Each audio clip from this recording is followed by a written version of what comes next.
Paano kung makalipas ang ilang taon, pinapirma ang asawa ng annulment, pero halos maiyak siya nang makita ang ex na may bit-bit ng 2 bata.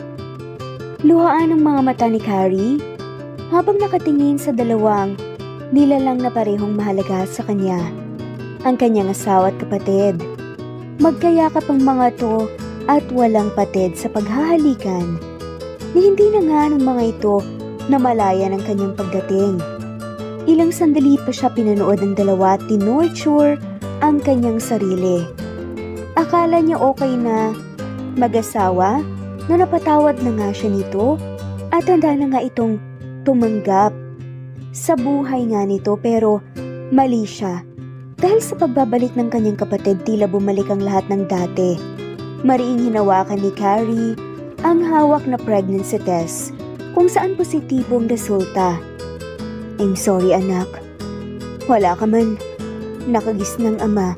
Gagawin ko naman ang lahat para mabigyan ka ng maayos na buhay. Bulong niya sa sarili. Umuwi siya sa bahay nilang mag-asawa para kunin ang kanyang mga gamit. Tapos na ang pagdurusa at pagtitiis niya sa piling ng lalaking kailanman ay hindi siya kayang mahalin. Natauhan si Carrie at natigil nga sa pagbabalik tanaw sa nakaraan ng marinig ang boses ng anak niyang panganay sa kambal, si Dave. Nanay, tara na po! Naiinip na wika nga nito. O anak, sige sandali lang ha. Natataranta naman ang sagot ni Carrie. Si nanay tulala na naman. Angal naman ni Darwin, ang bunso. Hindi naman anak, may iniisip lang ako. Katwiran ni Carrie bago tipid ng umiti sa kanyang mga anak. Iniisip niyo po ba ang tatay namin? May kislap ang mga matang tanong ni Dave. Anak, hindi. Iniisip ko lang kung anong ulam natin mamaya. Mailap ang mga matang sagot naman ni Carrie. Fried chicken na lang po, nanay, para hindi na po kayo mahirapan mag-isip. Kami na pong magdedesisyon. Masayang suggestion naman ng makulit na si Darwin. Yan ba ang gusto mo? Nakangiti naman na tanong ni Carrie sa anak. Tumango-tango naman si Darwin. Ikaw kuya, anong gusto mong ulam? Tanong naman ni Carrie kay David. Fried chicken na lang din po, nanay. Sagot nga ng paslit. Okay po, magluluto na si nanay mamaya. Yay! Thank you, nanay! Masayang sagot ng kambal. Tara na anak, habang hindi pa mainit sa palengke. Tawag ni Carrie sa mga anak, agad namang sumunod sa kanyang mga to. Inalalaya ni Carrie sumakay sa kanyang kotse ang kambal bago siya nag-drive. Pagkatapos nilang mamalengke, umuwi na rin sila kaagad. Niluto ni Carrie ang ulam na request ng kanyang mga anak. Ang sarap, paborito ko po talaga ang fried chicken na luto niyo, nanay. Namumulang wika nga ni Darwin. Ako rin po, nay. Paborito ko din po ang luto mo. Segunda naman ni Dave.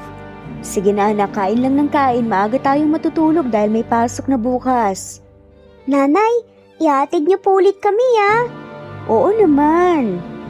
Nay, kailan po kaya kami ihatid ni tatay po sa school para po hindi na po kami laging tinutukso ng classmate namin na wala daw po kaming tatay? Malungkot na tanong naman ni Darwin.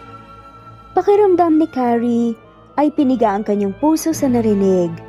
Anak, lahat ng bata may tatay. Pero ang tatay niyo lang laging busy talaga sa work. Kaya ngayon, si nanay muna ang bahalang maghatid sundo sa inyo sa school, okay? Malambing na sagot naman ni Carrie. Pero nay, lagi na lang po siyang busy. Kahit tuwing birthday po namin o kaya Pasko, wala naman po siya. Nakasimangot na sagot nga ni Dave. Anak, intindihin niyo na lang muna ang tatay. Huwag kayong mag-alala dahil kapag nagkapagtapos na kayo ng pag-aaral, kayo na mismong pupunta sa kanya. Paliwanag nga ni Carrie. Hindi niya alam kung hanggang kailan siya magtatahi ng kasinungalingan. Sa mga anak, mapagtakpan lamang ang totoo. Talaga po, nay? Nagniningning ang mga mata ng sagot naman ni Dave. Oo naman anak. Matutuwa po kaya siya pag nakita niya po kami? Nakangiti at excited na tanong nga ni Darwin. Biglang naglaho ang ngiti sa labi ni Carrie nang marinig ang tanong ng anak. Matanggap nga kaya ni Dennis ang kanyang mga anak? Hanggang matapos silang kumain, hindi na nga sumagot pa si Carrie.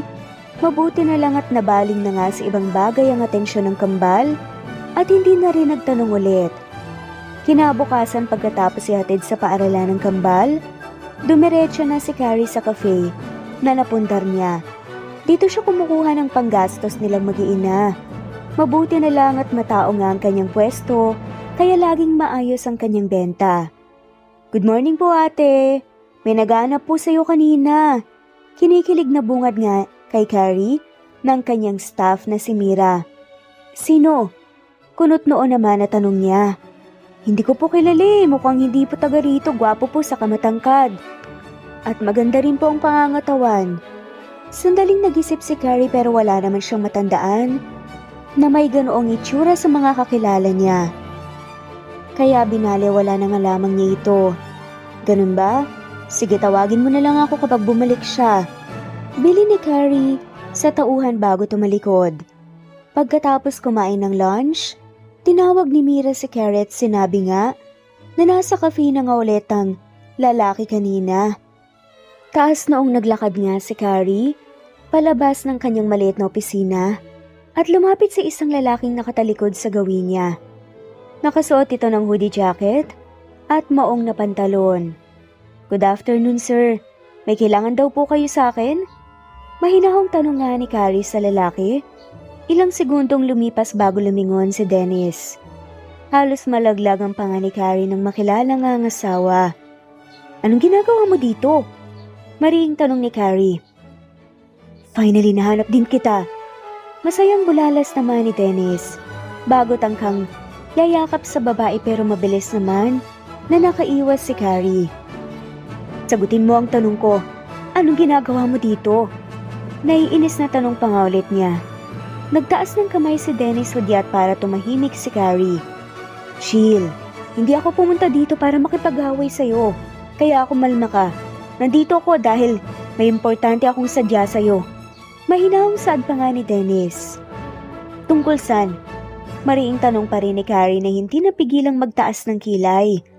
Alam niyang wala siyang halaga sa lalaki kaya malabong hanapin siya talaga nito. Nagbuga muna ng hangin si Dennis bago sumagot. "Carrie, pwede bang wag tayo dito mag-usap?"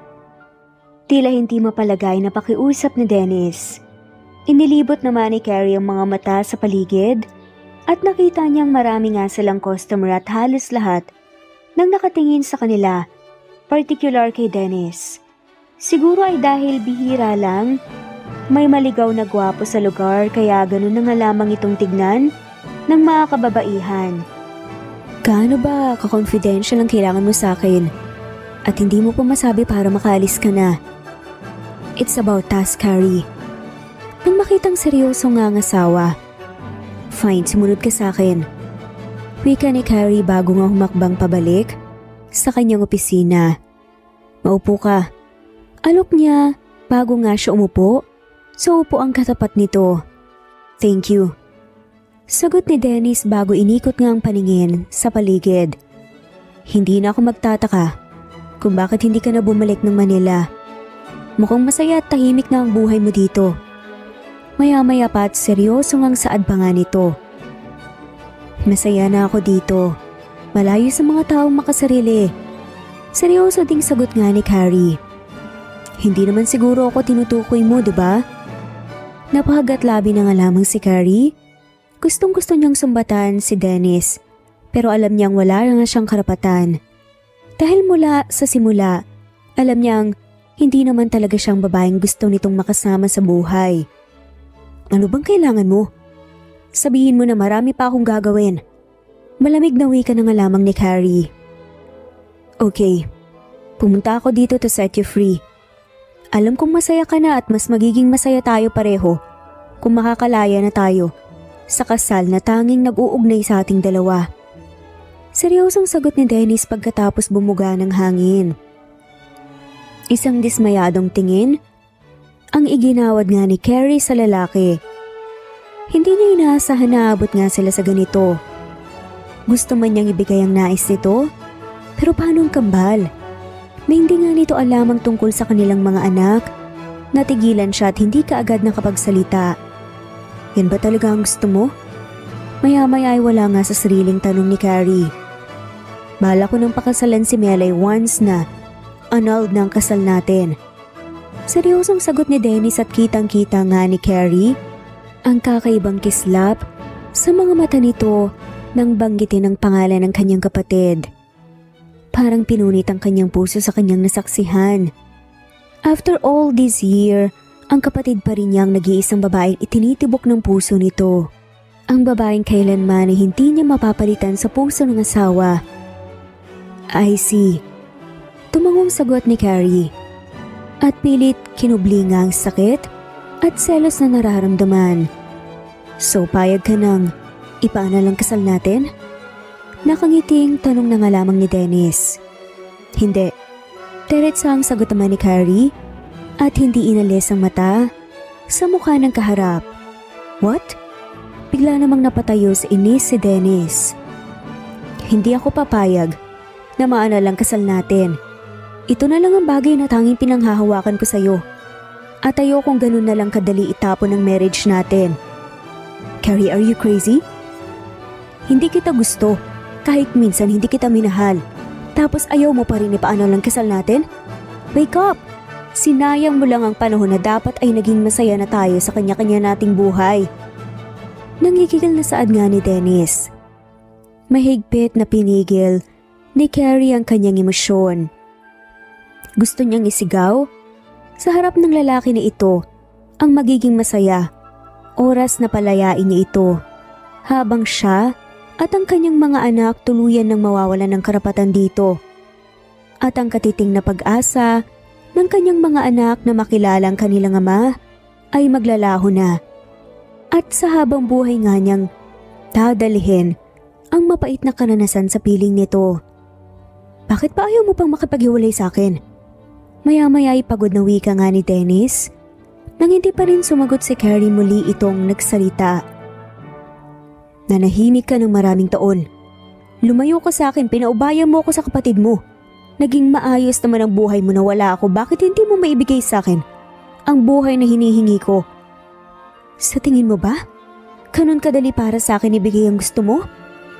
Masama ang loob na tanong nga ni Carrie. At bakit hindi? Hindi naman natin mahal ang isa't isa.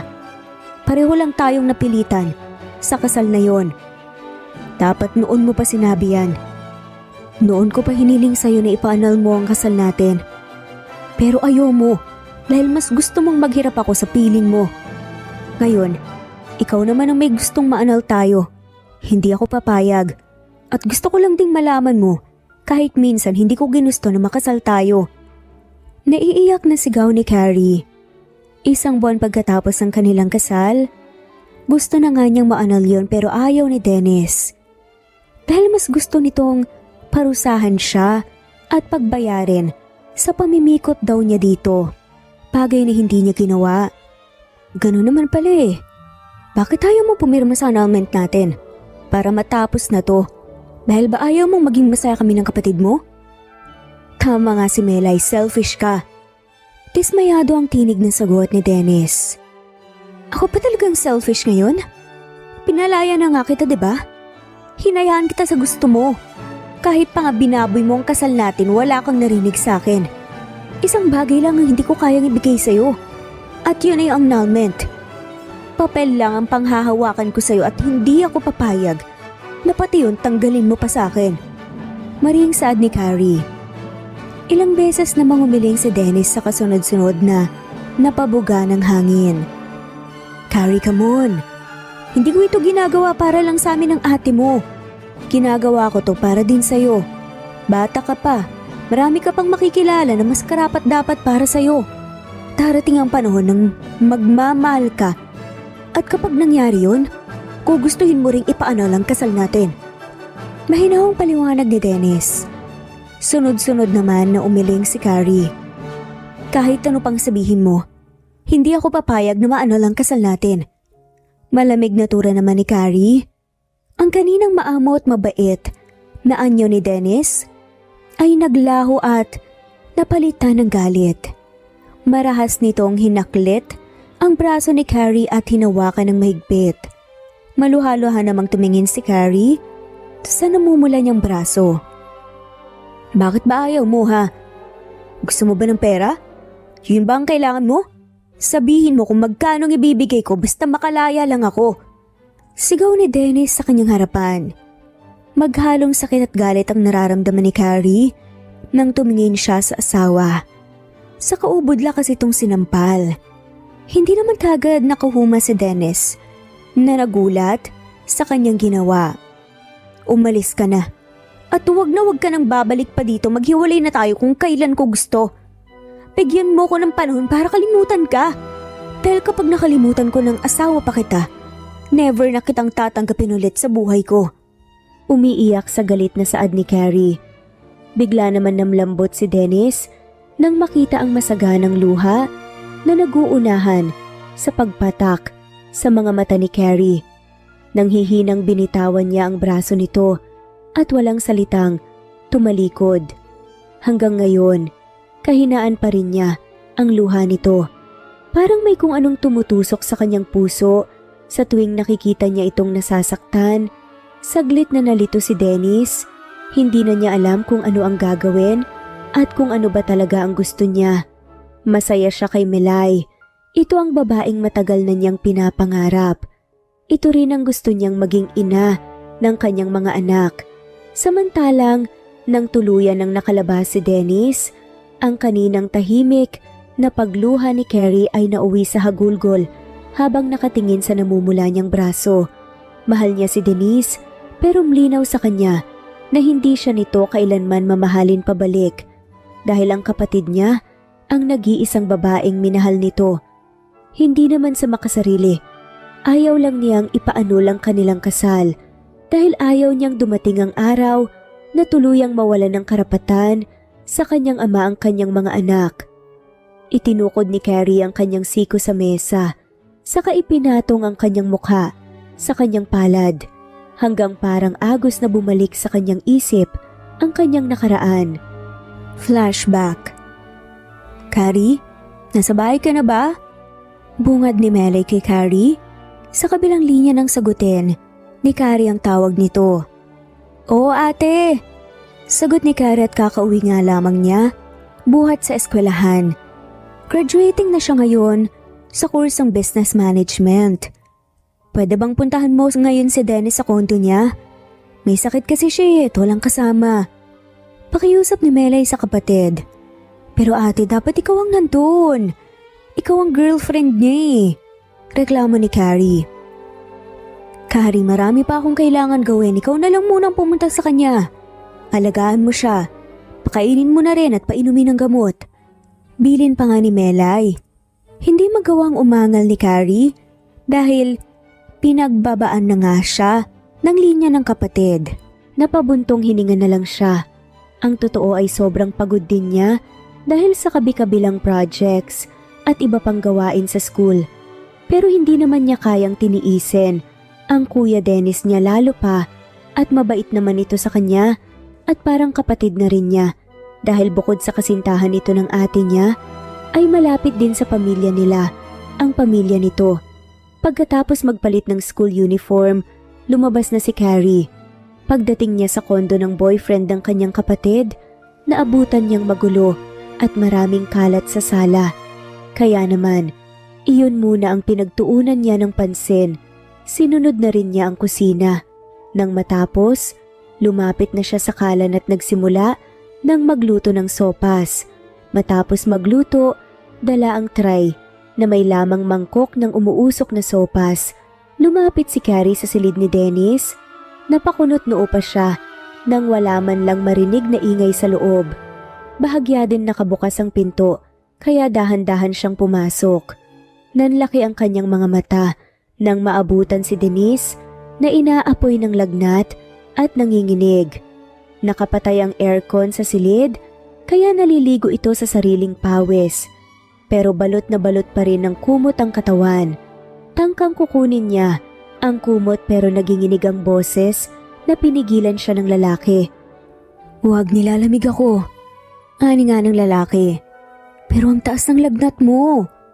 Sagot ni Carrie habang paulit-ulit na sinapo ang leeg at noo nito. Dadalhin na ba kita sa ospital? Kinakabahang tanong pa nga ni Carrie. Wag na, kaya ko na to. Kailangan ko lang ng gamot, may dala ka ba? Nanginginig pa rin ang boses na sagot ni Dennis. Oo, pero kumain ka na muna para mainitan ang sikmura mo. Nang hindi sumagot si Denise, lumigid si Carrie sa higaan nito at inalalayan itong umupo sa kama at saka maingat niya itong sinubuan ng pagkain. Nang matapos ay pinainom naman niya ito ng gamot. Pinunasan din niya ng basang bimpo ang katawan nito para bumaba ang lagnat. Nang medyo maayos na si Dennis, hindi na napigilan ni Carrie humiga sa sofa na nasa silid lang din ng higaan ng lalaki. Pagod na pagod ang pakiramdam niya at para na rin siyang dinuduyan sa antok. Kinabukasan, nagising si Carrie dahil sa malakas na tili. Nagmamadali siyang bumangon. Pupungas-pungas din bumangon si Dennis at bumulaga sa kanila ang ina nitong si Elizabeth. Mom, what's wrong? Kunot noong tanong ni Dennis sa ina, bago tumayo. Lalo namang nag-hysterical nga ang ginang nang makitang walang saplot pang itaas ang anak at tanging manipis na boxer shorts lamang ang pangibaba. Anong nangyari dito? Anong ginawa mo? Nag-hysterical na sigaw ni Elizabeth habang pabalik-balik nga ang tingin sa kanilang dalawa. Mama, ano bang sinasabi niyo? Seryosong tanong pa nga ni Dennis sa ina. Ito! Anong ginawa niyong dalawa? Bakit kayo magkasama at magkatabing matulog? Tapos wala ka pang suot na damit? Ma'am, kung ano man iniisip mo sa aming dalawa, nagkakamali ka. Nauubusan ng pasensya na sagot ni Dennis. Si Carrie naman ay tahimik lamang at hindi malaman kung ano ang gagawin at sasabihin. Ayusin niyo munang sarili niyo. Sa labas tayo mag-usap. Wika ni Elizabeth. Tita, mali pong iniisip mo sa aming dalawa ni Kuya Dennis. Pinapunta po ako dito ni Ate Melay para alagaan si Kuya. Yun lang po. Naluluha pa nga na paliwanag ni Carrie. Nang sa wakas nagkaroon nga siya ng lakas para magsalita. Pinapunta ka ni Melay? At bakit naman niya gagawin yun? Hindi ba niya iniisip na babae ka at lalaki ang anak ko? Isa pa siya ang nobya ni Dennis. Siya dapat ang narito. Sagot ng ginang na tila hindi sang-ayon sa ginawa ng kanyang kapatid. Busy daw po kasi siya. Kahit na, busy ka rin naman, di ba? Graduating ka pa. Kung tutuusin, mas pagod ka kaysa sa kanya. Dahil anytime pwede niyang iwan ang trabaho niya. Dahil sa sarili niyo namang kumpanya siya nagtatrabaho. Napayo ko na nga lamang si Carrie sa narinig. May point nga naman ang ginang. Sana pala hindi siya pumayag sa gusto ng ate niya. O siya, sige na.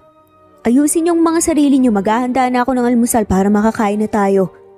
Paalam nga ni Elizabeth. Nang makalabas na ang ginang, humihingi ng suporta ang tingin na iginawad ni Carrie kay Dennis. Kinuha naman nito ang kanyang palad, tsaka marahan pinisil na para bang sinasabing wala siyang dapat ikabahala. Paglabas ng dalawa, may almusal na ngang nakahain sa mesa. Siguro ay dala ito ng ginang. Dinampot naman ni Carrie ang isang baso ng gatas at ininom. Halos maibugan niya ang laman ng kanyang bibig nang biglang nagsalita si Elizabeth. Hindi ako papayag na hindi kayo makasal sa lalong madaling panahon.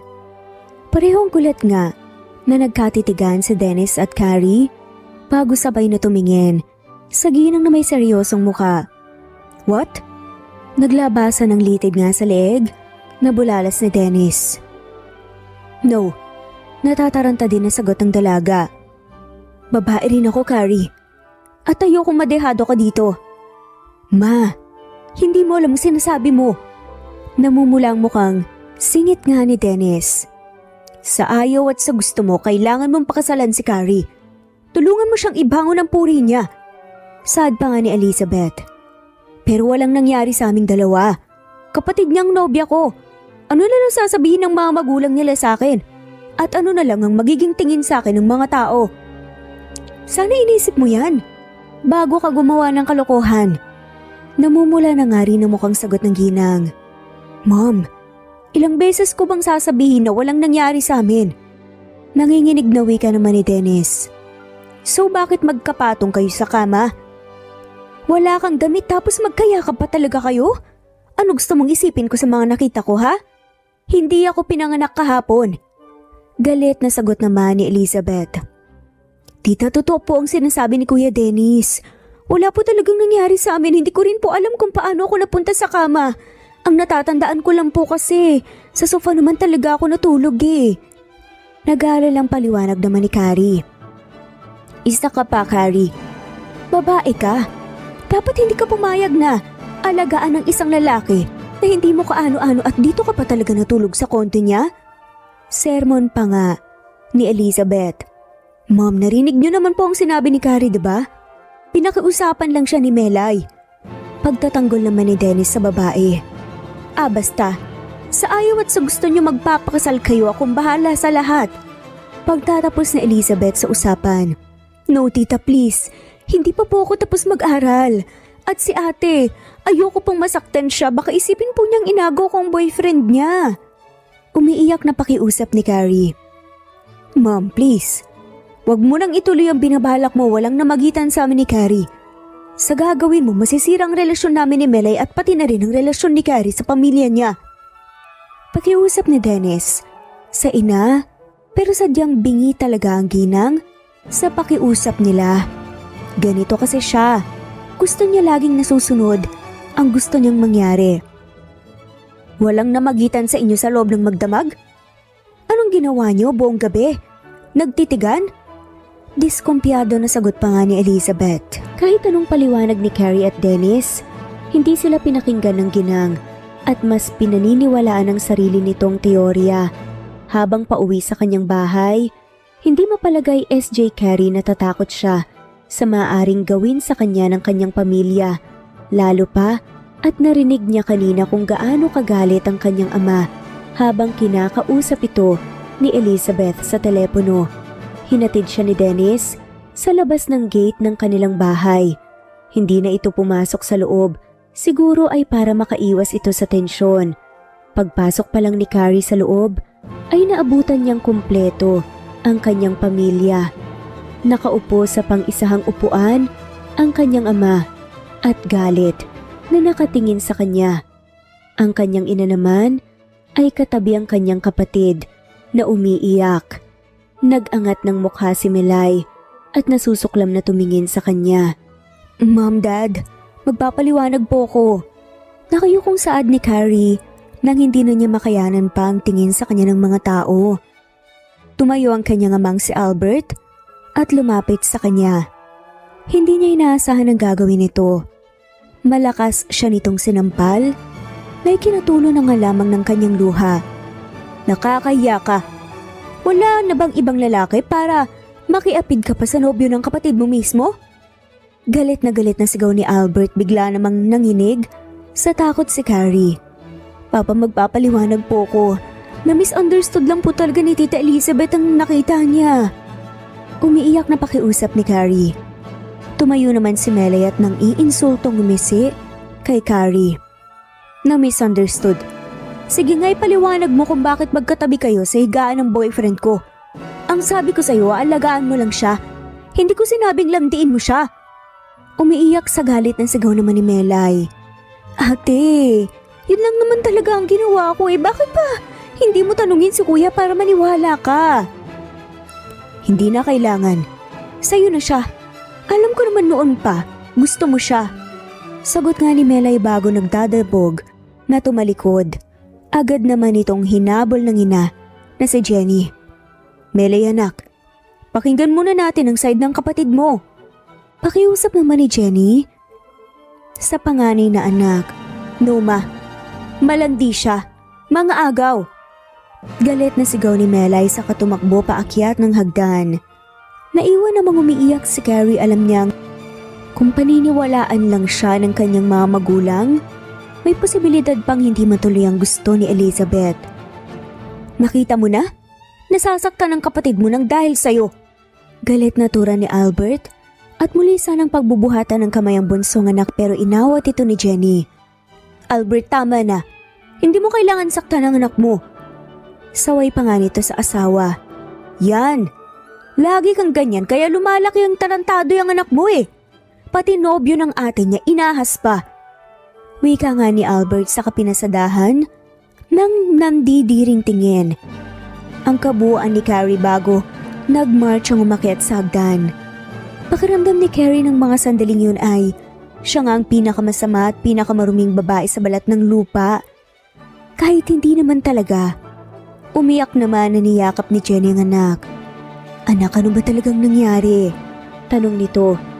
Nagkwento naman si Carrie at sinabi niya sa kanyang ina ang lahat. Alam ni Jenny na nagsasabi ng totoo ang bunsong anak pero hindi niya alam kung paano kumbinsihin ang asawa at ang panganay na anak. Dumaan ang mga araw at nakita ni Carrie kung paano suyuin ni Dennis ang kanyang kapatid pero kahit anong gawin nito, ayaw itong kausapin ni Melay. Hanggang nagpa siya ang babae na mangibang bansa na lang, bagay na ikinadurog ng husto ng puso ni Dennis. Hindi na rin pumayag ang kani-kanilang magulang na hindi matuloy ang kanilang kasal, lalo na ang ama ni Carrie na sobrang na-disappoint sa kanya. Pagkatapos ng kanilang kasal, sa kondo ni Dennis tumira si Carrie. Bagaman, magkasama sila sa araw-araw ramdam ni Carrie na ayaw ni Dennis sa kanya, ni hindi ito sumasabay sa kanya para kumain. Kuya Dennis, pwede ba tayong mag-usap? Isang araw ay bungad nga ni Carrie sa lalaki. May dala naman itong alak at hindi na matagalan ni Carrie ang nakikitang pagdurusa nito. Tungkol saan? Malamig na sagot ni Dennis. Tungkol po sa ating dalawa. Kuya, alam kong labag sa kalooban mo ang pakasalan ako kaya sana ipaanal mo na lang ang kasal natin. Sundan mo si Ate Melay sa Singapore. Sigurado akong hinihintay ka niya. Suwestyon pa ni Carrie. Mapait namang ngumiti si Dennis. Sa tingin mo ganun lang kadali yun? Nakita ko ang ate mo may kasama ng iba. Kaya mabuti pa manahimik ka na lang at gawin mo na lang ang gawaing bahay. Hindi tayo maghihiwalay kahit anong mangyari. Magdudusa ka sa piling ko bilang asawa ko.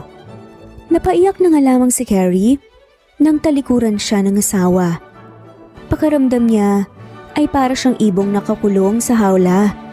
Walang kalayaan at walang karapatang umangal. Lumipas ang mga araw at mas naging mabagsik pa si Dennis. Araw-araw nga nitong halos sinasaktan ng damdamin ni Carrie. Hanggang dumating ang araw na mabait na nga ito sa kanya. Biglaan, hindi na siya nito inoobligang gumawa ng gawaing bahay. Kaya naman kahit papaano natuwa si Carrie at unti-unting nasanay sa bago niyang buhay. Isang gabi umuwing lasing na lasing si Dennis at hindi nila napigilan at may nangyari na nga sa kanila. I'm sorry, hindi ko alam na ako pala ang unang lalaki sa buhay mo. Paghingi nito ng paumanhin, nang magising sila kinabukasan na parehong walang saplot sa katawan. Ayos lang, mag-asawa naman tayo, diba? At alam kong normal itong ginagawa ng mag-asawa. Nahihiyang sagot ni Carrie. Matamis na mangumiti si Dennis bago kinuha ang kamay ng babae. Salamat sa lahat ng pagtitiis mo sa akin. Huwag kang mag-alala. Simula ngayon, susubukan kong maging mabuting asawa sa'yo. Seryosong wika naman ni Dennis. Umiiyak, naniyakap ni Carrie ang asawa sa pagdaan pa ng mga araw. Mas naging malapit sa isa't isa ang dalawa. Lalo pang minahal ni Carrie si Dennis dahil sa kabutihang ipinapakita nito sa kanya. Hindi na rin mabilang kung ilang beses nang may nangyari sa kanila. Hanggang nalaman ni Carrie na buntis siya. Dala ang pregnancy test, pumunta siya sa opisina ng asawa pero labis siyang nabigla at nasaktan sa kanyang nasaksihan. Naroon ang kanyang kapatid at nakakandong sa kanyang asawa habang walang habas sa paghahalikan. Tuluyang naglaho ang katiting na pag-asang tinanim ni Dennis sa puso ni Carrie. Alam niyang ngayon bumalik na ang kanyang kapatid, wala na ulit siyang puwang sa puso ng asawa. Dahil kahit kailan, hindi nawala sa puso nito ang kanyang ate Melay. Nang hindi na matagalan ni Carrie ang panunood sa dalawa, Tahimik siyang tumalikod. Pumunta siya sa bangko at kinuha ang lahat ng laman ng kanyang mga cards bago umuwi para kunin naman ang kanyang mga gamit.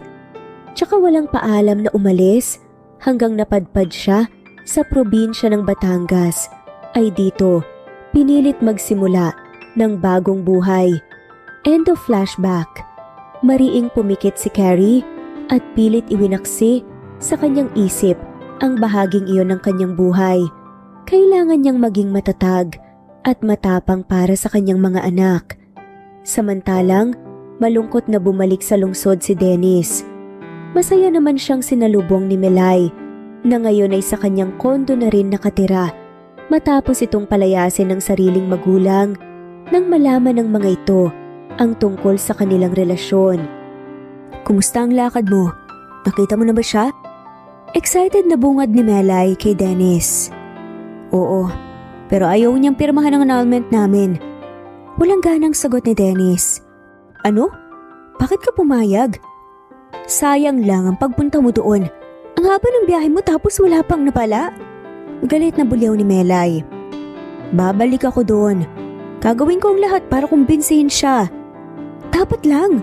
Kung kailangan na raw arawin na pumunta sa babaeng yun, mapapayag mo lang siya, gawin mo. Dahil kung hindi, ako ang pupunta sa kanya. Napailing na nga lamang si Dennis sa narinig. May mga pagkakataong hindi rin niya lubos maintindihan ang ugali ng kasintahan. Ano, narinig mo ba ako? Galit na untag pa nga ni Melay nang hindi sumagot si Dennis. Melay, gusto ko nang magpahinga. Paalam na nga lamang ni Dennis sa babae at tatalikod na nga sana siya nang pigilan siya nito. Baka naman kaya hindi siya pumirma dahil hindi mo talaga siya pinapirma. Ano? Mahal mo na ba ang mga agaw kong kapatid, ha? Nanlilisik ang mga matang tanong ni Melay. Melay, enough. Pagod ako at ayoko makipagtalo sa'yo. Maring sagot na nga lamang ni Dennis at pinigilan ang sariling pumatol dito. Fine, bahala ka sa buhay mo. Alis na ako, maiwan ka na muna dyan. Paalam ni Melay sa kamabilis na humalik sa pisngi ni Dennis. Napailing na lang siya nang mapansin na kabihis na ito ng pangalis. Napabuga na lang ng hangin si Dennis. Malayong malayo talaga ang ugali ng magkapatid na Melay at Carrie. Kung si Melay ay mahilig sa barkada, si Carrie naman ay kontento na sa tahimik na buhay. Kaya naman hindi na maintindihan ni Dennis ang kanyang nararamdaman. Sa pagdaan ng panahon, hindi niya itatangging hinahanap-hanap niya ang presensya ni Carrie. Pero masaya naman siyang kasama si Melay. Natutugunan kasi nito ang mga pangangailangan niya bilang lalaki. Pinatukan ni Dennis ang sarili nang ma-realize niyang maling ipagkumpara niya ang dalawa. Pumasok siya sa kanyang silid at humiga sa malapad niyang kama. Pagpikit niya, muling bumalik sa kanyang isip ang luhaang imahe ni Carrie. Gusto niyang punasan kanina ang mga luha nito. Yakapin at taluin pero hindi niya magawa. Nalilito na siya sa totoong nararamdaman niya para sa babae lalo pa at hindi maitatanggi ang saya na nararamdaman niya nang makatanggap siya ng lead kung nasaan ito. Nalilitong bumangon si Dennis at umupo sa kama bago sinapo ang kanyang mukha. Gusto niyang makipaghiwalay kay Carrie para pakasalan si Mayali. Pero may bahagi sa kanyang puso ang ayaw itong mawala sa kanya. Ang totoo, noon pa man ay naguguluhan na siya sa kanyang damdamin para dito kaya nang umalis ito binuhos niya ang lahat kay Melay sa pag-aakala na babalik ang lahat sa pagitan nilang dalawa. Tiniis niya ang panghahamak sa kanya ng ilang kakilala at ang pagtalikod sa kanya ng sarili niyang pamilya. Parang tuksong biglang bumalik sa alaala ni Dennis ang mga naganap noon sa loob mismo ng kanyang silid kung saan isinuko ni Carrie ang sarili nito sa kanya. Muling nakaramdam ng pag-iinit ng kanyang pagkalalaki si Dennis kaya tumayo siya at nagtungo sa banyo para maligo. Tinanggal niya ang lahat ng saplot sa kanyang katawan saka tumapat sa shower. Nang sumapit ang oras ng pag-uwi ng kambal, sinundo ni Carrie ang mga ito sa school bagay. na lagi naman niyang ginagawa. Pero nagtaka siya nang sa gate pa lang ay sinabi na ng guard na nasa guidance office ang kanyang mga anak. Nagmamadali siyang nagtungo doon at naabutan nga niya ang kambal. Putok ang labi ni Dave habang may pasa naman malapit sa mata si Darwin. Nag-aalala na lumapit si Carrie sa mga anak. Anak, anong nangyari? Nag-aalala na tanong nga niya sa mga to. Nay, sorry po pero hindi naman po kami ang unang mang-away eh. Pinagtulungan po nila si kuya kaya gumanti po ako. Nakayukong sagot nga ni Darwin. Anak naman, di ba sinabi ko naman sa inyo na huwag kayong makikipag-away? Pero nanay, sila po ang nauna eh. Saka, palagi na lang po nila kaming binubuli dahil wala po kaming tatay. Nasaan po ba ang tatay namin? Paliwanag nga ni Darwin. Habang si Dave ay tahimik lamang pero matiim na nakatingin sa ina. Kahit hindi magsalita ang anak, alam nga ni Carrie ang laman ng isip nito. Nahihiyang nagbaba siya ng tingin. Kung pwede lang sanang sabihin niya sa mga anak na kasama at kausap lang niya kanina ang tatay ng mga to. Pero ayaw na nga niyang dagdagan pa ang lungkot na nararamdaman ng kambal kapag nalaman ng mga tong nakikipaghiwalay na nga ito ng tuluyan sa kanya. Nasaan nga ba kasi ang tatay nila, Carrie? Kaya naman pala lumalaking bastos walang modong mga anak mo dahil walang ama na dumisiplina sa kanila. Pasaring pa ng isang babaeng kilalang kilala ni Carrie, si Sabeth, ang dating may-ari ng coffee shop na katunggali niya na ngayon ay nagsara na. Tumayo si Carrie mula sa kanyang pagkakaluhod at taas kilay na hinarap ang babae. Bakit gusto mong malaman? Nakikichismis ka? Alam mo, walang kasamang tatay sa araw-araw ang mga anak ko. Tinuruan ko naman sila ng mabuting asal, hindi katulad mo. Pinalaki mong bully ang anak mo. Matapang na sagot naman ni Carrie sa babae. Abatang ka pala mukha mo. Akala mo kung sino ka. Sa halip na magpakumbaba ka, humingi ng tawad sa amin, ganyan pa talaga magiging asal mo? Galit na sagot naman ni Sabeth. Nilingon ni Carrie ang tatlong batang lalaki at nagulat siya nang makitang mas marami pa ang pasa ng mga to kesa sa kanyang mga anak. O ano, nakita mo na kung gaano ka-violent ang mga anak mo? Nangasar na tanong pa nga ni Sabeth. Kilala ko ang mga anak ko at alam kong hindi nila gagawing manakit ng iba, kundi sa pang-uuna ng iba. Ikaw na nanay ng anak mo. Kilala mo rin ba ang mga anak mo? At alam mo ba ang pinaggagawa nila? Hindi pagpapatalo na sagot naman ni Carrie. Parehong mabalasik ang anyo na nagsukatan nga ng tingin sila Carrie at Sabeth. Habang ang nanay ng dalawa na bata'y tahimik lamang at bago pa man tuluyang nagkatinginan ng dalawa, sumingit nga sa kanila ang principal ng paaralan. Mga misis, away bata lang po ito. Huwag niyo nang dagdagan. Besides, okay na naman ang mga bata, mga minor na sugat lang po at saka pa sa ang tinamo nila. Mas maganda siguro kung magkakasundo na lang kayo. Pangaral naman ng principal. So ganun lang po yun, Mrs. Principal? Halos basagin ang kambal na yan ang mukha ng anak ko tapos ganun lang? Dismayadong turan pa nga ni Sabeth. Mrs., nakita namin ang CCTV footage kung ano talagang nangyari. At malinaw po doon na ang anak ninyo ang nauna. Binuli nila ang kambal at sila rin ang unang nanakit. Ah, ganun. Ang lagay pala, kinakampihan niyo pa talaga ang magkapatid na yan. Napailing na nga lamang ang principal. Mrs., magdahan-dahan ka muna sa pananalita mo. Wala kaming kinakampihan dito. Nasa gitna lang kami at katotohanan. Kung gano'n naman pala, edi turuan niyo ng leksyon ng kambal na yan. Mrs. Raimundo, dalawa lang sila. Tatlong nambuli sa kanila. Hindi ba't si Miss Carrie dapat ang dapat magreklamo? Naubusan ng pasensya. Nasagot na nga lamang ng principal. Napailing na nga lamang si Carrie sa inasal ni Sabeth.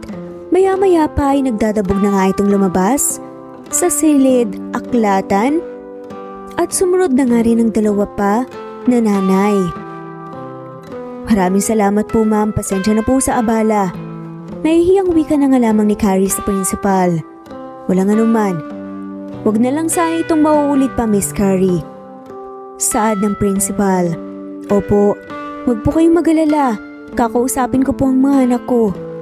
Nakangiting tumungo ang principal. Hindi nagtagal, nagpaalam na nga si Carrie na uuwi na nga sila.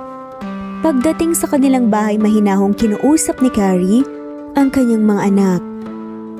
Dave, Darwin, hindi niyo dapat ginawa yun. Nay, sila naman po kasi yung nauna eh. Sabi po nila wala kaming tatay dahil bad kami. Tapos, tinulak niya po si kuya kaya gumanti lang po ako.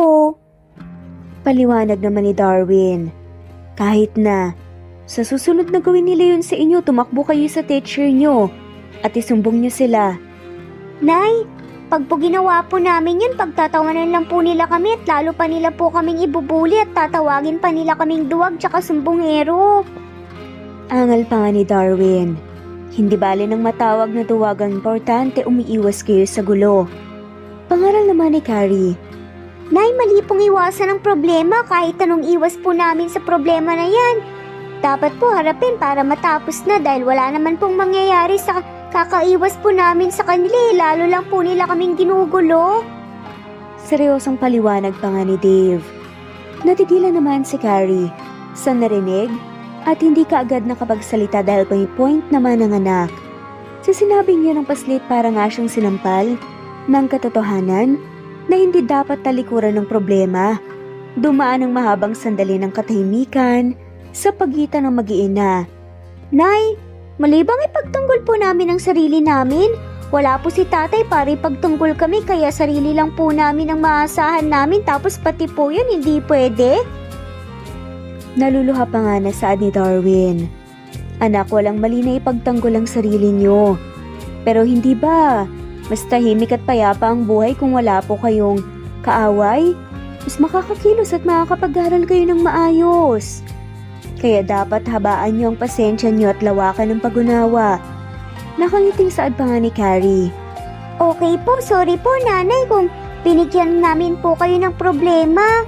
Sorry din po na hindi na po mauulit. Magkasunod pa nga na saad nila Dave at Darwin.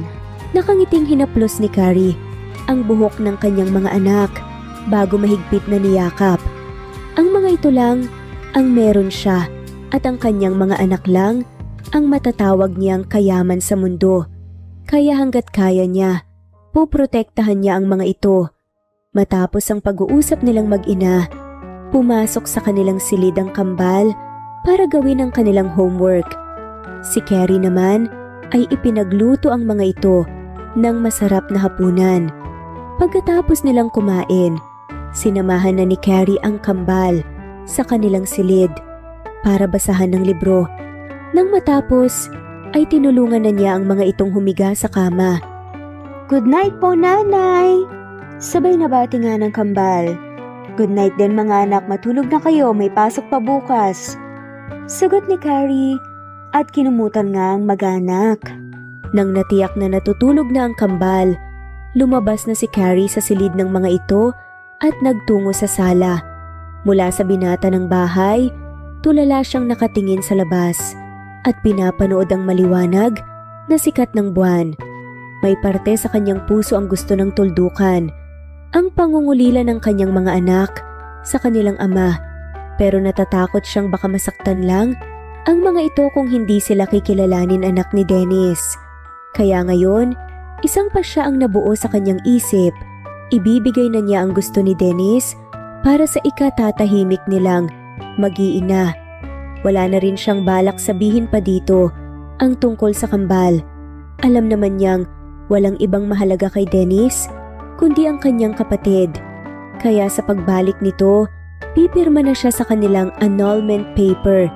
Kinabukasan, inaasahan na ni Carrie na muling susulpot si Dennis sa kanyang shop, pero hindi ito nangyari. Dumaan pa ang mga araw at wala ng Dennis na muling nagpakita sa kanya. Hanggang lumipas ang mahigit isang buwan at muling dumating si Dennis, kung kailan naman nagmamadali si Carrie dahil malapit na ang oras ng paglabas ng kambal sa paaralan. Ano na naman ginagawa mo dito? Naiinis na tanong ni Carrie.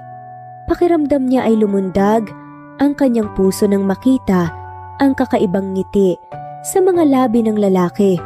Para bang masaya itong muli siyang nakita, pero agad din niyang sinupil ang umusbong na damdamin sa kanyang puso dahil alam niyang imposible iyon. Gusto sana kitang makausap. Tungkol saan? Sabihin mo na nagmamadali ako. Malamig na sagot naman ni Carrie. Tungkol sa... Hindi pa man natapos ni Dennis ang sasabihin, pinutol na nga yan ni Carrie. Sa annulment. Sige na, akin na. Pipirmahan ko na. Bilisan mo dahil busy ako at may importante pa akong gagawin. Nagmamadaling sagot nga ni Carrie. Kitang-kita naman ni Carrie kung paanong natigilan si Dennis at hindi ito makapaniwala na sa ikalawang pagkakataon mapapapayag na kaagad niya ang asawa. Ano na? Nasaan na? Ibigay mo na sa akin. Untag pa nga ni Carrie sa lalaking nakatulala sa kanyang harapan. Sige. Sandali lang. Sagot ni Dennis sa kawalang sariling kinuha nga ang kanyang attache case na may papel. Heto na. Bagaman hindi nga siya makapaniwala sa bilis ng mga pangyayari, inabot na nga rin niya kay Carrie ang papel na agad nitong pinirmahan. Ayan, tapos na. Sana lang ito na ang huling beses na makikita kita dito. Ayoko nang magkaroon pa ng kahit na anong ugnayan sa'yo. Naluluhan na nga lamang nasabi ni Carrie bago mahigpit niyang pinigilang pumatak ang kanyang mga luha. Carrie, parang may bukol nga sa lalamunan na tawag ni Dennis sa pangalan ng dating asawa. Dapat masaya nga siya dahil sa wakas ay makakalaya na nga siya sa kanilang kasal, pero hindi nga niya yun maramdaman ngayon sa kanyang puso. Habang nakatingin sa papel na pirmado na nilang mag-asawa, nakaramdam siya ng kalungkutan. Ikaw mismo umalis sa buhay ko. Kaya huwag ka nang babalik pa sa akin kahit kailan. Seryosang wika ni Carrie. Hindi napigilan ni Dennis na makaramdam ng panghihinayang kung para yun ay hindi niya alam.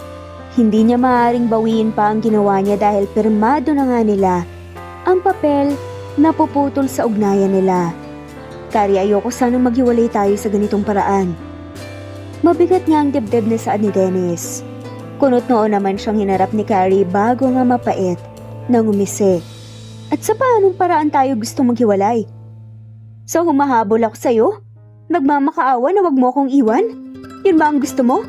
O di sige, pagbibigyan kita. Sagot ng babae, saka pinalungkot nga ang muka bago kinuha ang kamay ng asawa. Naguguluhan namang nakatingin si Dennis sa babae. Dennis, please, huwag mo akong iwan. Kailangan kita. Hindi ko kayang mabuhay nang wala ka. Hindi ko kayang makita kang kasama ng ibang babae. Kunwari umiiyak nga, na dagdag pa nga ni Carrie na may pagsinok pa nga kahit hindi naman talaga siya umiiyak. Carrie, oh, happy?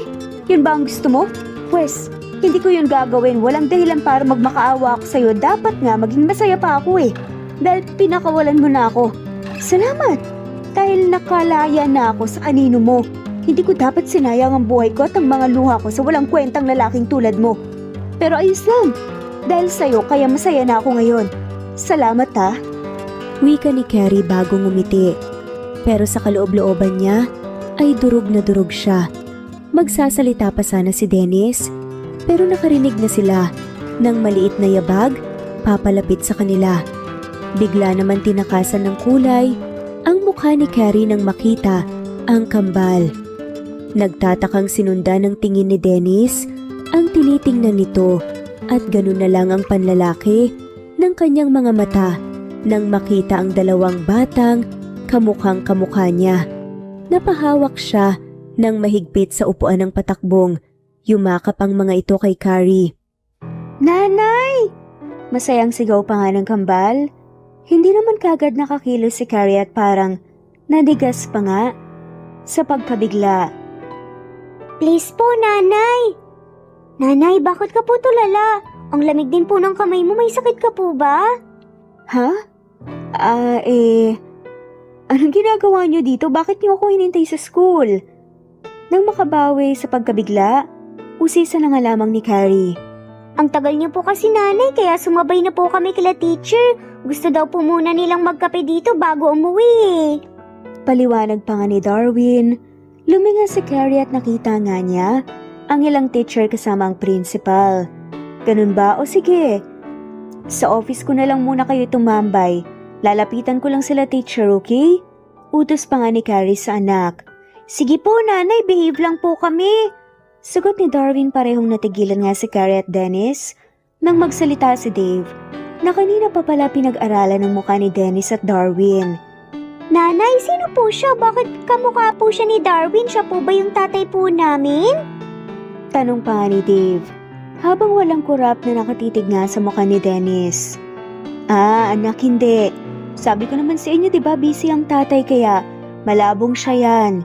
Nautal na sagot pa nga ni Carrie. Pero nay, bakit po kamukha po namin siya? Tignan niyo po, ang mukha po niya, ang ilong at saka bibig. Nay, siya po si tatay. Pagpupumilit pa nga ni Dave. Anak, sige na. Sa loob na muna kayo, nakakahiya naman kila teacher kung hindi ko sila asikasuhin. Sige na anak. Tabay nga ni Carrie sa kambal. Kuya, tara na. Mamaya na lang natin tanungin si nanay. Pangungumbinsi naman ni Darwin sa kapatid. Nang makalis na nga ang mga anak saka ulit, hinarap ni Carrie si Dennis. Ano pang ginagawa mo dito? Piniramahan ko na yung annulment natin, di ba? Makakalis ka na at wag ka nang babalik pa. Mahina pero mariing tabay nga ni Carrie sa lalaki. Napapitlag na nga lamang si Carrie nang kunin ni Dennis ang kanyang braso. Sino nga Manila? Ako ba nga Manila? Naguguluhang tanong ni Dennis. Nahihibang ka na ba? At paano ka naman magkakaanak sa akin? Taas kilay na sagot nga ni Carrie. Carrie, may mga gabing may nangyari sa atin. At hindi ako gumamit ng proteksyon kaya hindi malabong anak ko sila. Isa pa, ako ang unang lalaki sa buhay mo, diba? Umalis ka na. At wag mo kaming guluhin. Ang atupagin mo ay ang annulment natin. Sagot ni Carrie bago tuluyang iniwan nga ang lalaki. Carrie, hahabulin pa nga sana ni Dennis ang babae pero mabilis nga itong nakalapit sa grupo ng mga guro na kasama nga ng kambal. Nanghihinang umupo si Dennis sa isang bakanteng mesa at hindi siya maaaring magkamali. Malakas ang pakiramdam niyang anak niya ang kambal at nararamdaman niya yun nang magtamang kanilang mga mata kanina. Sir, ano pong order niyo? Tanong nga ng crew nang lumapit nga kay Dennis. 1 black coffee please. Noted po sir. Hindi na muling nilapitan ni Carrie si Dennis. Nakahinga naman siya nang maluwag nang hindi na ito nakita pa. Nang sumapit ang oras ng kanilang pag-uwi, agad na silang gumayak, hawak ang tigisang kamay ng kambal, tinungo ni Carrie ang parking lot kung saan nakapark ang kanyang sasakyan. Lihim pang nagdiwang ang kanyang kalooban nang hindi na muling mag-usisa pa ang kambal tungkol kay Dennis. Pagdating sa kanyang kotse, kinuha ni Carrie ang susi sa kanyang bag. Pero napatalon siya sa gulat at nabiwatan niya ang susi ng mula sa kung saan ay narinig niya ang boses ni Dennis. Pauwi na kayo? Tanong nga ni Dennis. Ikaw na naman? Ano pa bang kailangan mo ha? Mariing tanong ni Carrie dito. Huminga naman ng malalim si Dennis bago sumagot. Carrie, marami akong gustong malaman. Mahina rin nga nitong sagot. Hindi pa nag-usap na tayo? Naiinis na wika ni Carrie. Pero hindi mo naman sinabi sa akin ang tungkol sa kanila. Bakit? Bakit kailangan ko pang sabihin sa'yo? Ang kapatid ko ang gusto mo, diba? Siya ang gusto mong maging ina ng mga anak mo. Ngayon sabihin mo, kung nalaman mo ba kaagad ang tungkol sa kanila, may magbabago ba? Galit na saad pa ni Carrie. Sana hindi tayo umabot sa ganito. At ako pa talagang sinisisi mo. Ang kapal na mukha mo. Hindi na napigilan ni Carrie ang kanyang galit at malakas na binulyawan ng lalaki. Hindi naman sa ganun. Ang sakin lang, anong gusto mong palabasin ha? Nakasalanan ko dahil umalis ako at hindi sinabi sa'yo na buntis ako? Bakit? Bakit hindi mo muna tanungin ang sarili mo kung bakit ako umalis nang walang paalam? Umiiyak na sagot ni Carrie. Guys, are you fighting? Magkasabay na tanong pa nga ng kambal na ngayon ay naguguluhan na ngang nakatitig sa kanila. Hindi anak, nag-uusap lang kami. Pagsisinungaling na nga lamang ni Carrie tsaka marahang pinahid ang kanyang mga luha. Binuksan niya ang pinto ng kanyang sasakyan at tinalalayan pumasok ang mga anak. Bago siya nagtungo sa driver's seat. Carrie, mag-usap muna tayo. Wala na tayong dapat pag-usapan, patapos na tayo. Sagot muli ni Carrie bago isinara ang pinto at sinimulang magmaneho. Nanay, bakit po galit po kayo kay tatay? Naiiyak namang tanong ni Darwin. Anak, hindi siyang tatay niyo. Pagsisinungaling ni Carrie. Nay, hindi niyo po kailangan magsinungaling sa amin ni Kuya. Unang kita pa lang po namin sa kanya. Alam na po talaga namin. Sagot nga ni Darwin. Napailing na nga lamang si Carrie at hindi na nga sumagot pa. Nag-focus na nga lamang siya sa pagdadrive. Hindi pa man sila nakakaupo nang may biglang kumatok nga nang makarating sila sa bahay. Hi! Nakangiting bati na naman ni Dennis. Hello po, ano pong ginagawa niyo dito? Baka po magalit po si nanay. Nag-aalalang sagot nga ng bata tsaka bahagyang nilingon ng ina. Ayos lang. Gusto lang kayong makilalang magkapatid. Anak, sino yan? Nagtatakang tanong ni Carrie nang hindi na nga bumalik sa Dave. Anay, Hindi naman malaman ng paslit kung anong isasagot sa ina. Teka, ano na naman ginagawa mo dito? At bakit pumasok ka sa pamamahay ko? Trespassing ka? Galit na tanong ni Carrie na agad sumulak nga ng dugo nang makita nga ang lalaki. Pasensya na pero gusto ko lang makilala ang mga anak natin. Umalis ka na. At pwede ba? Huwag mo na kaming guluhin pa. Carrie, may karapatan ako sa kanila. Ha? Anong karapatan ang pinagsasasabi mo? Umalis ka na. Taboy ni Carrie habang tinutulak palabas sa Dennis. Nay, pwede po bang wag niyo pong palayasin si tatay? Gusto po namin siyang makasama eh. Bakit po ngayon lang kayo umuwi? Kasi ang sabi po ni nanay, busy kayo palagi.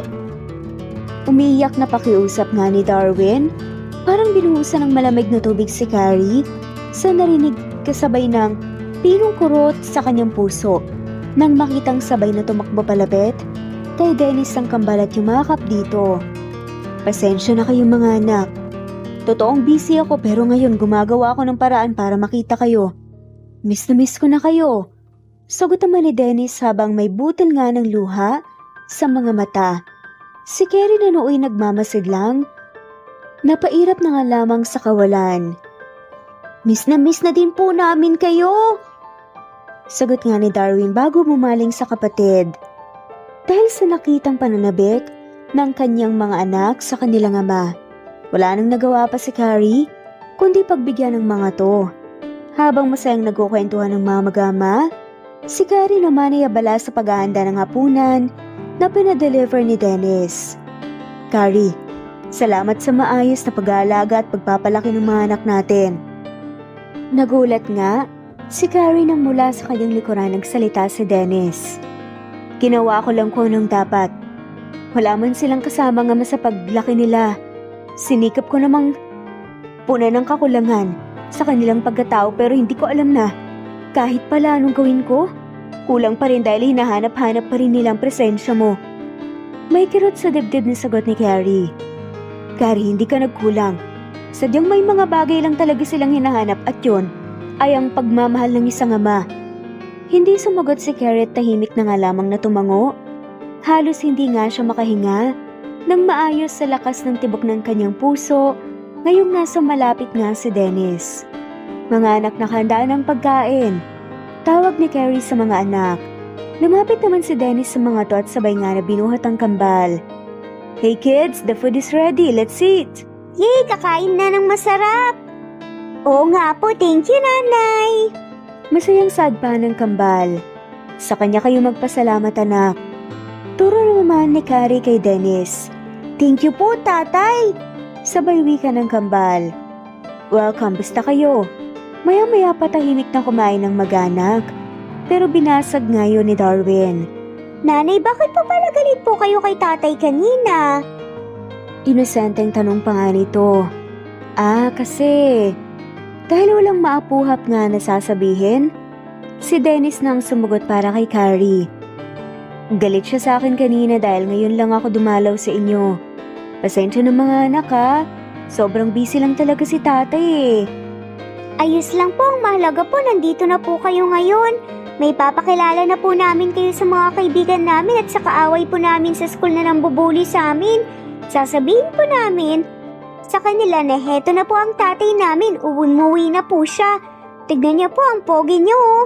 Kamukha niya kami ni kuya, kaya paglaki namin ganito ang itsura namin, gwapo tsaka macho. Bibo pa nga na sagot ni Darwin saka tumayo sa upuan para ipakita ang braso nito. Umugong naman ang malakas na tawanan ng pamilya. Natatawang sinaway ni Carrie ang anak. Umupo ka ng maayos anak, baka mahulog ka dyan. Strong po ako, Nay. Darwin, makinig ka sa nanay. Saway din ni Dennis dito. Sige na nga po, pinagtutulungan niyo na po ako eh. Tay, hanggang kailan ka po dito? Pwede niyo po ba kaming ihatid po sa school para makita ka po ng mga classmates namin? Sad naman ni Dave. Baka matagalan ako dito anak, wala naman akong kailangan na sikasuhin sa Manila eh. At huwag kayong magalala, dahil araw-araw ko kayong ihahatid sa school. At ako din ang susundo sa inyo. Maraming salamat po, tatay. Matitigil na po ang mga classmate namin at ang ibang bata po na ibuli po kami dahil makikilala ka nila. Masayang wika naman ni Dave. Parang kinurot ang puso ni Carrie sa mga narinig. Hindi naman lingid sa kanyang kaalaman ang nangyari sa kanyang anak sa school pero hindi rin naman niya inakalang ganito kalaki ang epekto nun sa mga to. Sino-sino ba yung nambubuli sa inyo? Dapat isumbong niyo yan sa teacher niyo o kaya sa principal. Nagpipigil nga na sagot naman ni Dennis. Ginawa na po namin yun, tatay, pero hindi naman po sila tumitigil. Pati nga po si nanay, tinatarayan din ng nanay ng kaaway namin. Singit pa nga ni Darwin. Biglang naginit ang pisngi ni Carrie nang makitang nakatingin sa kanya si Dennis. Ang turo po kasi ni nanay, laging magpasensya po pero sobra na po sila kaya minsan po lumalaban na rin po kami. Sumbong naman ni Dave. Mga anak, walang mali kung lumaban kayo lalo na kung sobrang ginagawa sa inyo. Masama din ang laging mabait dahil inaabuso. Oh, sabi ko naman po sa inyo eh, kapag mabait po kami lalo po kaming inaaway. Baling pa nga ni Darwin sa ina. Napailing na nga lamang si Carrie at piniling wag nang magsalita. Dahil kahit siya tinamaan din sa sinabi ni Dennis. Siguro kung hindi siya naduwag, naharapin ito noon at ang ate niya baka hindi lumaking walang kasamang ama ang kanyang mga anak. At kung nagawa lang sana niyang ipaglaban noon ang totoo, hindi sana siya nakasal dito. Tatay, pwede niyo po ba kaming ihatid po bukas sa school? Darwin, Saturday tomorrow, remember? Bale walang singit naman ni Dave. Oo nga pala. Sad na nga lamang ng bata. Kamot sa ulong saad ni Darwin bago muling humarap sa ama. Lihim naman natawa si Carrie sa reaksyon ng anak. Nagpatuloy ang masayang kwentuhan ng mag-ama. Nang matapos silang kumain, naghanda na sila sa pagtulog. Si Dennis ang magpresenta, magpatulog sa kambal. Kaya hinara ni Carrie ang ibang gawaing bahay. Nang matapos pumasok siya sa kanyang silid para maligo. Nang matapos, bit-bit ang unan at kumot nagtungo siya sa sala.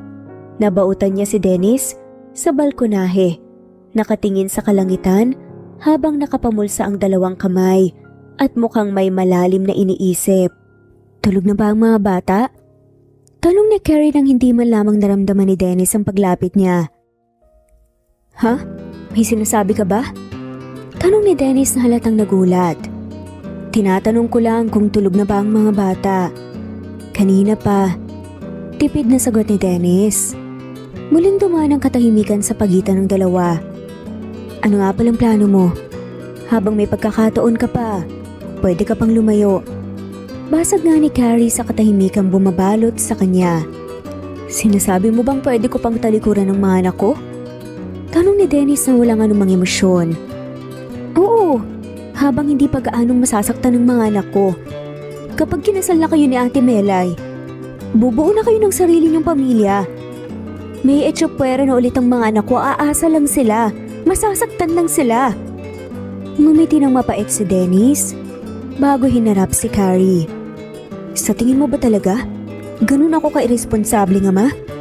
Kung sana nalaman ko agad na may anak tayo, sa tingin mo ba hahantong tayo sa ganitong sitwasyon? Sa halip na matuwa, muling nakaramdam ng sakit si Carrie.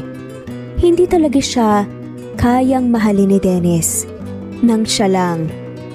Magpapahinga na ako. Heto muna siya kakumot. Matapos ilapag ang mga gamit, tumalikod na nga siya.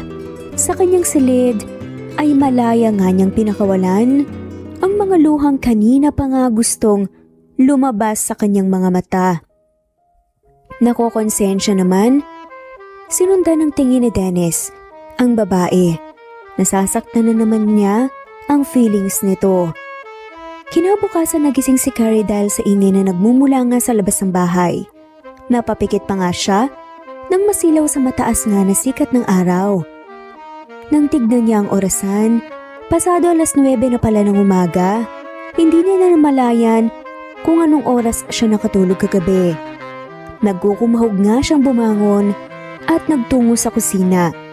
Nagulat pa nga siya nang may naabutan itong lutong pagkain. Gising ka na pala. Kumain ka na, nagluto ko. Bungad nga ni Dennis na ngayon ay umiinom ng tubig. Napalunok si Carrie nang makita nga ang pawisan nitong katawan na tanging manipis na sando at shorts lamang pang-basketball ang suot. Salamat ah. Ang mga bata kumain na ba? Tapos na kami. Sige, maiwan na kita. Sunod ka sa amin ah. Bilin pa nga ni Dennis bago ulit lumabas. Naging makulay at makabuluhan naman ang weekends ng mga bata dahil sa kanilang ama. Kaya naman, sumapit ang araw ng Lunes, maagang gumising ang mga to at excited nang naghanda para sa kanilang pagpasok sa eskwela. Sigurado ko bang hindi ka kasasama sa amin? Pangungulit pa nga ni Dennis kay Carrie. Hindi na, kailangan maaga kasi akong pumasok sa shop ngayon eh. O sige, ikaw bahala. Bye nanay! Sigurado pong mag-enjoy kami pero mas enjoy po sana kapag kasama po kayo. Masayang pahalampangan ng kambal. Kala mo naman na meron nga silang papasyalan, ihatid lang naman. Ngumiti ng matamis nga si Carrie.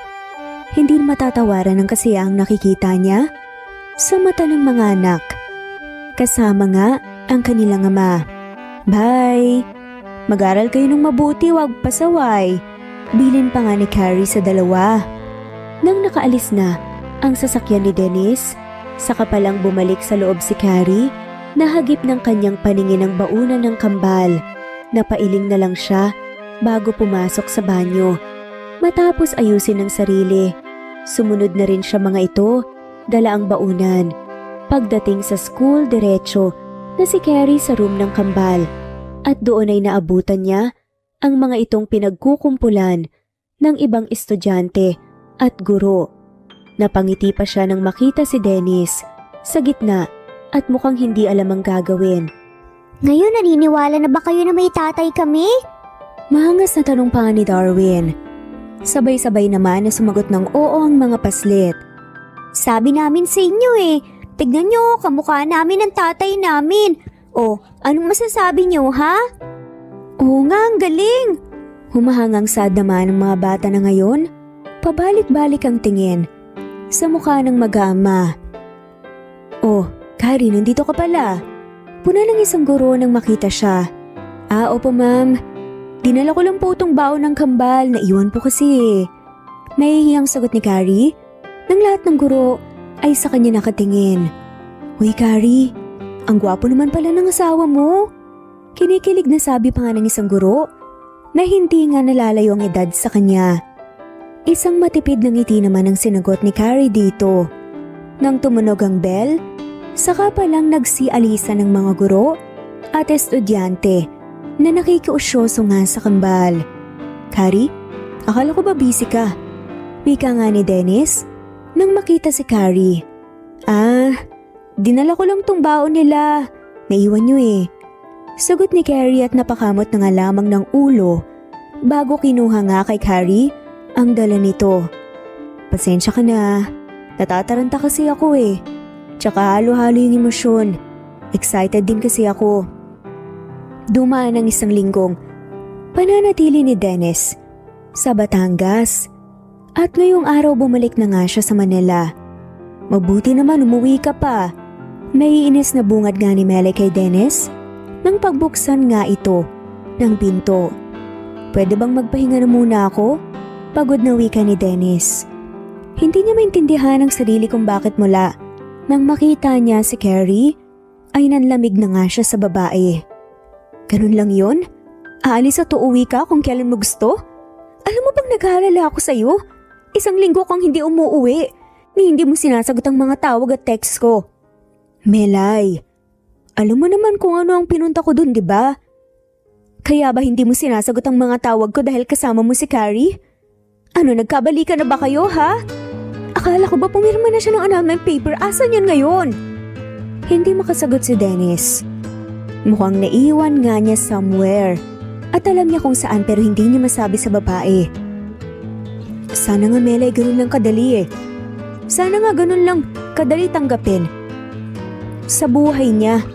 At patawarin sa mga kasalanan ko sa kanya. Kasi alam mo, ngayon ko lang na-realize na hindi ko pala siya dapat sinaktan. Hindi ko dapat siya pinilit na papirmahin ng annulment paper. Kung pwede nga lang sana mapanggatong na yun eh. At sana, noon ko pa siya hinanap. So ngayon, nagsisisi ka? Sabihin mo nga sa akin, ano ba talagang nangyari sa inyo ng babae yun sa Batangas ha? Melay, please. Ayoko nang makipagtalo pa sa'yo. Lagi na lang tayong ganito. Pagod na ako sa'yo. Sagot ni Dennis, bago nga nagdadabog na tumalikod. Siguro, sobrang naniwala lang ako sa idea na ikaw pa rin ang mahal ko. Pero, ang totoo, iba na talaga yung Melay. Ngayon, sa dating Melay na minahal ko. Kinabukasan maagang pumasok sa trabaho si Dennis dahil nagkaroon nga ng aberya sa kumpanya. Dahil ilang araw na abala sa kanyang negosyo na wala nga sa isip niya ang tungkol sa annulment. Hindi na rin sila nag-uusap ni Melay pagkatapos nga ng huli nilang pagtatalo, kaya naman nagulat siya nang bigla itong sumulpot sa kumpanya. Anong ginagawa mo dito? Malamig na tanong ni Dennis sa babae. Tinadalaw ka. Siya nga pala, binigay ko na kay Attorney Sanchez ang annulment niyo ni Carrie. Hindi mo sinabi sa akin na pinirmahan na pala niya ito. Biglang nanlamig nga si Dennis sa kanyang narinig. Bakit nakikialam pa sa gamit ko? Nagpipigil nga ng galit na sagot ni Dennis. Hey, bakit ka nagagalit? Tinulungan lang naman kita. Fiancé mo ko, tsaka matagal na naman natin gustong magpakasal, di ba? Ito nang pinakahihintay natin. Nagtatakang tanong ni Melay. Hindi sumagot si Dennis. Walang salita siyang lumabas sa kanyang opisina. At iniwan nga si Melay doon. Nag-drive siya patungo sa opisina ng kanyang abogado at kinausap ito. I'm sorry Dennis. Pero siguro nga kailangan na nating ituloy ang annulment. Dahil kung hindi tayo, kikilos, tayo naman magkakaproblema. Matapos makipag-usap sa lalaki laglag ang balikat na umalis, si Dennis. Umuwi siya ng Batangas at sa piling ng kanyang mag-iina, muli niyang naramdaman ang kapayapaan. Hindi lang ng kanyang isip kundi maging ng kanyang kalooban. Lumipas ang ilang araw, tuluyan ng napasawalang bisa nga ang kasal nila Carrie at Dennis. Bakit malungkot ka? Hindi ba dapat masaya ka? Malaya ka na. Pwede ba nang pakasalan ng babaeng gusto mo? Carrie, ikaw lang ang babaeng gusto ko. Naihibang ka na ba, Dennis?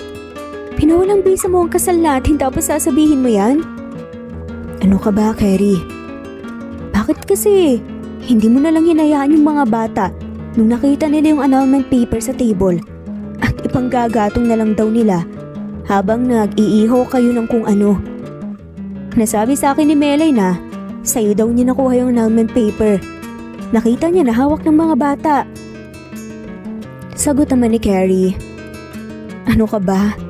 Siyempre hindi ko naman ipipilit yung sarili ko sa'yo, di ba? Di ba ang tagal mo nang pinagpipilitan sa akin na pirmahan yun? Pero hindi yun talaga ang nararamdaman ko. Hanggang ngayon ba hindi ka pa rin naniniwalang mahal kita? Mahal na mahal ko kayo ng mga anak natin. Naluluhang saad na nga ni Dennis bago niyakap si Carrie. Hindi naman malaman ni Carrie kung ano ang sasabihin. Matagal na panahon niyang hinangad na marinig mula dito ang mga katagang iyon pero hindi nangyari. At ngayon kung kailan tanggap na niya ang lahat, saka naman nito nasabi iyon. Magsasalita pa sana si Carrie pero pinatahimik na siya ng mga labi ni Dennis. Noong una ay banayad ang paraan ng paghalik nito. Naghahanap ng sagot hanggang naging mapusok. At ng gabing iyon, hindi na nila napigil ang bugso ng kanilang mga damdamin at tuluyan ng may nangyari sa kanila. Nagpatuloy ang masayang pagsasama ni Carrie at Dennis halos sa Batangas na namalagi si Dennis at umuuwi na lang ng Maynila sa tuwing may kailangan itong asikasuhin doon. Ngunit isang araw, isang hindi inaasahang panauhin ang biglang dumating. Carrie? Maring tawag nga ni Melay sa kapatid. Ate Melay, anong ginagawa mo dito? Kabadong sagot ni Carrie. Mga agaw ka? Kailan mo ba kami titigilan ha? Galit ng sigaw nga ni Melay. Ate, magpapaliwanag ako. Umiiyak na sagot ni Carrie. Sasampalin sana ulit ni Melay ang kapatid pero bago't patuluyang lumapat ang kanyang palad dito, pumagit na nga sa kanilang kambal. Huwag niyo pong sasaktan ang nanay namin! Awat pa nga ng kambal sa babae. May anak ka? May anak kayo ni Dennis? Luhaan at hindi makapaniwalang sigaw nga ni Melay. Umiiyak namang tumango si Carrie. Bakit hindi mo sinabi? Bakit mo tinago? Tanong nga ni Melay na hindi malaman kung maaawaw magagalit sa kapatid. Dahil ayokong makagulo. Ayokong makagulo sa inyo, nahuli ko kayo sa opisina niya. Kayo malis ako at lumayo, ate. Wala akong inagaw sa iyo, hindi niyo lang ako pinakinggan noon. Umiiyak na paliwanag ni Carrie. Ilang beses umiling-iling si Melay. At sa sobrang pagkadismaya. Sila ba ang dahilan? Kaya madalas dito si Dennis? Maya-maya pa itanong nga nito. Tumango na nga lamang si Carrie. Sana sinabi mo. Para ako na lang lumayo. Oo nga, akala ko mahal pa rin ako ni Dennis. Tulad ng dati pero habang tumatagal na magkasama kami, naging malinaw na sa akin na ikaw na ang nilalaman ng puso niya. Sorry ate, hindi ko naman talaga gustong saktan ka eh. Hindi sumagot si Melay, lumapit nga ito sa kapatid at mahigpit na yumakap. Sorry din. Magkahalong awat sakit ang naramdaman ni Melay para sa kapatid ng mga oras na yon. Hindi niya ma-imagine kung paanong sa murang edad nagawang buhayin ni Carrie ang mga anak nito na walang suporta mula sa kanilang pamilya at kay Dennis. Bago umalis si Melay, tuluyan na ngang nagkaayos ang magkapatid. Nanggaling daw dito si Melay. Nag-aalalang tanong nga ni Dennis pagpasok nito sa silid ni Carrie. Tumango naman si Carrie. Anong nangyari? Sinaktan ka ba niya? Sinampal niya ako. Pero ayos na kami. Pinatawad din niya ako. Humingi rin siya ng tawad sa akin. I'm sorry. Kung hindi dahil sa akin, kundi dahil sa katangahan ko at sa mga padalos-dalos kong desisyon, hindi sana tayo umabot sa ganito. Nasaktan ko pa kayong magkapatid. Huwag mong sabihin yan.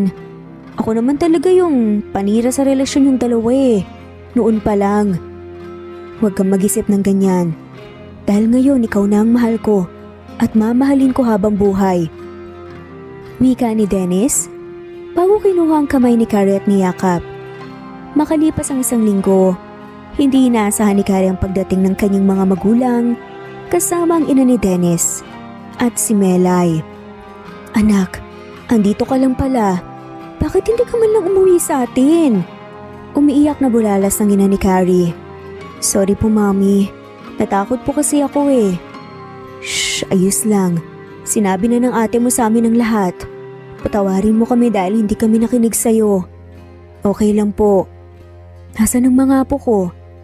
Seryosong tanong naman ni Albert matapos yakapin at halikan ang bunsong anak. Nandito po kami. Ikaw daw po ang lolo namin. Nakangising bungad naman ni Darwin sa matanda. Oo, sayang at hindi man lang namin kayo nakasama nung maliit pa kayo. Siguro ang cute nyo noon. Masayang sagot ni Albert na ngayon aliw na aliw sa apo. Hanggang ngayon naman po, cute pa rin po kami. Biro naman ni Darwin na ikinatawa ng lahat. Sa pagpunta ng kani-kanilang pamilya, muling pinag-usapan ang kasal ni Carrie at Dennis. Pero hindi na tulad ng dati dahil ngayon ay wala na itong pilitin. Masayang masaya naman si Elizabeth na sa wakas ay nagkaayos na ang kanyang anak at si Carrie. Habang si Melay, bagaman may kirot sa kanyang puso, mas mahalaga sa kanya na magkaroon ng isang masaya at buong pamilya ang kanyang mga pamangkin at naniniwala siyang darating din ang araw na makikilala niya ang lalaking nakatadhana para sa kanya. Nang nakaalis na ang kani-kanilang pamilya, masayang niyakap ni Dennis si Carrie. Hindi ako makapaniwala na ganito kabilis matatanggap ni Melay at ng mga magulang natin ang lahat. Ako rin. Siguro dahil na rin sa kambal. Pero kahit ano pa man ang dahilan, masaya ako dahil ngayon maayos na ang lahat. Mahal kita, Carrie. Mahal na mahal din kita. Naiiyak na sagot nga ni Carrie. Buong puso naman siyang hinalikan ni Dennis sa labi. Makalipas ang 1 taon, muling ikinasal si Dennis at Carrie sa parehong simbahan kung saan sila unang kinasal. Matapos ang kasal, pinili nga nilang manirahan sa Batangas at mamuhay ng simple kasama ang kanilang mga anak. Kung minsan kailangan pa nating magkamali bago natin mahanap ang tunay nating kaligayahan. Pero ang mahalaga, sa bawat pagkakamali ay may aral tayong natutunan at handa tayong magbago para sa ikakasaya ng ating buhay. At para sa ikabubuti nga natin at ng taong nasa paligid natin. At dito na nga po nagtatapos ang kwentong pagmamahalan ni Carrie at Dennis. Maraming salamat po sa lahat na mawalang sawang sumusubaybay at shoutout po sa mga sumusunod. Jane, Lani Pardillo, Marlene Kayanan, Dionisa Azotes, D. Marie Ramos, Araceli Lilio Saria, Miras Channel, Raquel Epe, Gina Tutor, Jane, Hartley, Sunshine Sotalbo, Maricel Cabigon, Merlin Baroza, Gina Marayo, Merlin Rodel Obejero, Hans, Cecilia Comoda, Tahani Vlog, Merlin, Kuya Atok, Maria Merly Brogada, Marilu Cabantac, Filipina, Eileen, Mercedita San Jose, Lovina Galang, Lilian, Teresita de Jesus, Monina Aviles, Yula Pedrona, Romana Gorospe, Rosemary Vasquez, Marley Lazaraga, Leonisa Azotes, Jocelyn Tancinco, Estelita Mahia, Dean Lege, Marisa de los Reyes Arroyo, Leia Paul Vinar, Steve the Music, Rain, Presbyteros Rose, Ostonalito, Alex Saani, Matea Estrera, Agustina, Onaba Cogin, Jessica Vargas, Celine, Merlilin Baroza, Annie Hoson, Elimana Lili, Mercy Villantes, Eli Evangelista Anderson, Eli Bitasolo of Italy, Ann Mariano, Fredelisa de Guzman, Carmencita Falcon, Merlin Bravo, Cecilia Ramos, Evangeline Zamora, Edralina Gatchoan, Marites Nitura, Agustina Niceto, Marian, Ann Aliflor, Lily Roda Barcial, Alma Ebdao, Minda Tandok,